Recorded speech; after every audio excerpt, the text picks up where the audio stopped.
This YCN segment is brought to you by La Valley Building Supply and Middleton Building Supply.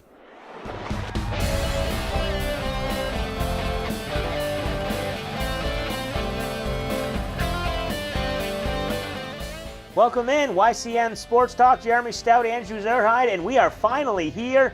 Week 1 of the NFL season. We've talked about it for what seems like forever, and we'll get into the breakdown of the NFC and AFC final previews. We'll make our final picks for AFC, NFC champs, Super Bowl, all that later in the show. We'll get to our Salt Hill Pub picks of the week to wrap up the show, but let's kick it off with some baseball. Yeah. We are in the midst of a pennant race and some off the field info coming out yesterday, some distractions, some made-up stories, some, I don't know what you want to call it. Red Sox accused of stealing signs, doing it electronically, which is obviously a big no-no.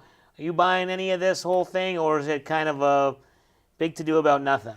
Well, the report I read yesterday said that the Red Sox did admit to some kind of sign stealing, but they also said every team does it, including the Yankees.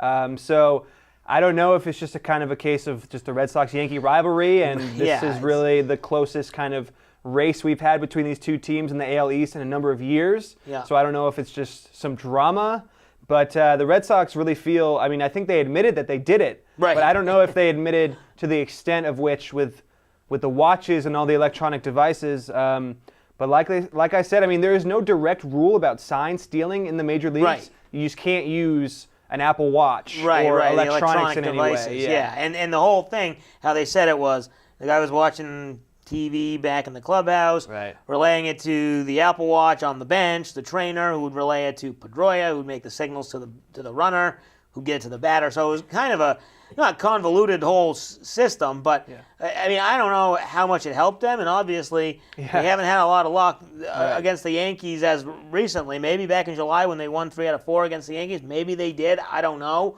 But honestly, you're right. Every team does it. It's like the Pine Tar thing when the Yankee pitcher, I can't even remember who it was last year, Michael Pineda, he had it, and he got busted for it.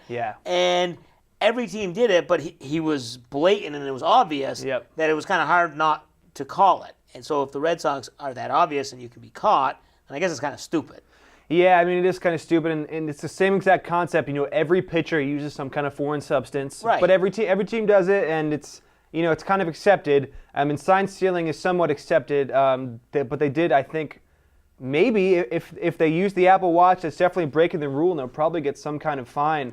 But I mean, it's the same thing with Pineda. I mean, it was obvious for him, and if the Red Sox were obvious about it, they should probably pay some kind of consequence. But it didn't seem like when it comes to baseball, Rob Manfred, the commissioner, he didn't seem to care that much. I don't know if you saw that clip.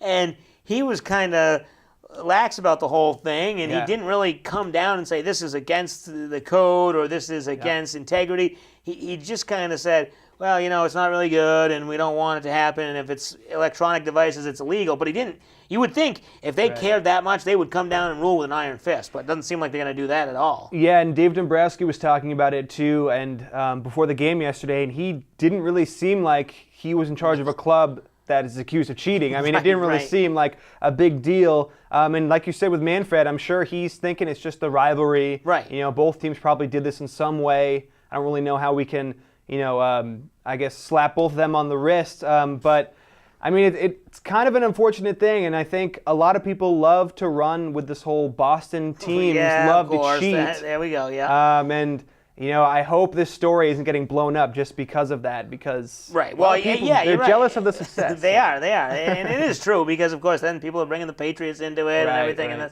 that's not the case at all. So quickly before we hit the break, let's get to the team on the field. Big win on Tuesday night, 19-inning win. That was huge just for the morale of this team. If they drop, you know, they were down 2-0 in the ninth. If they drop the first 2 at home against Toronto, a team they just swept, that's really, really bad. The Yankees also lose late, so big swing. I still am confident this team is a division-winning team, a playoff team, maybe not quite a World Series team, but they're close. Yeah, you know, it's definitely tough to say this team is going to go all the way to the World Series. I could definitely see them winning the AL East, 3.5-game lead right now. Just barely hung on to beat the Blue Jays last night. The Orioles barely beat the Yankees last night with a dramatic 2-run home run in the 9th inning. So, you know, it was a 2.5-game lead, so the Red Sox really feel like they're clinging to this lead. And you're right. If they get beat in this series by the Blue Jays, that is not good. Not good and at all. does not look good for this team at all. So there's a big win last night, 19 innings. Big hit for Hanley. Yeah, And maybe that'll hopefully get him Mookie going. Betts hopefully is starting Yep. to come around because he's really been slumping lately. Yeah, he had 2 big hits. Obviously, the eventual one that put him on base to win the game, and then the inning before that, he got the big single. Yeah. And then in the 9th, he gets on base. So he had a big game. But they got the Rays coming up and the A's coming up, so they should be able to win this division. But we'll see what happens. It's always exciting and always lots of drama here in New England in September. When we come back, we'll get into the NFC. We'll do an NFC preview. We went through each division earlier this summer. Now we'll get in and see who we have as our NFC pick to get to the Super Bowl. You're watching YCN Sports Talk.